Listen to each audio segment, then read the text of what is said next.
غزوہ بدر کے موقع پر طوفانی بارش کا ذکر ایک اہم اور ایمان افروز واقعہ ہے جس نے مسلمانوں کی مدد میں بہت بڑا کردار ادا کیا۔ پس منظر: غزوہ بدر 17 رمضان 2 ہجری کو پیش آیا۔ یہ اسلام کا پہلا بڑا معرکہ تھا۔ مسلمان تعداد میں صرف 313 تھے، جبکہ قریش مکہ کی فوج تقریباً 1000 تھی۔ ظاہری اسباب کے لحاظ سے مسلمانوں کی جیت تقریباً ناممکن دکھائی دیتی تھی، مگر اللہ تعالیٰ نے اپنی نصرت کے ذریعے مومنوں کو فتح عطا فرمائی۔ طوفانی بارش کا نزول۔ قرآن مجید سورۃ الانفال آیت نمبر 11 میں اللہ تعالیٰ نے اس بارش کا ذکر کیا۔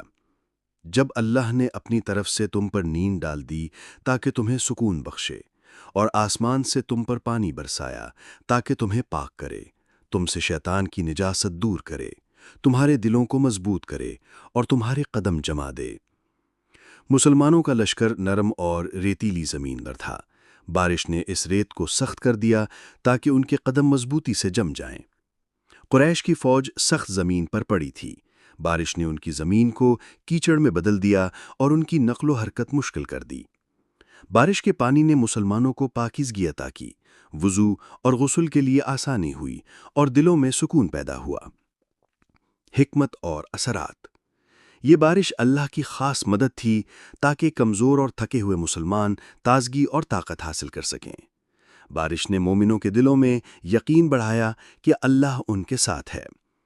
کافروں کی تدبیریں الٹی پڑ گئیں اور وہ پریشانی میں مبتلا ہو گئے۔ نتیجہ: یہ بارش غزوہ بدر کے معرکے میں مسلمانوں کے لیے ایک زبردست روحانی اور جسمانی سہارا بنی۔ آخرکار اللہ کی نصرت سے مسلمان فتح یاب ہوئے اور قریش کے بڑے بڑے سردار ہلاک یا گرفتار ہوئے۔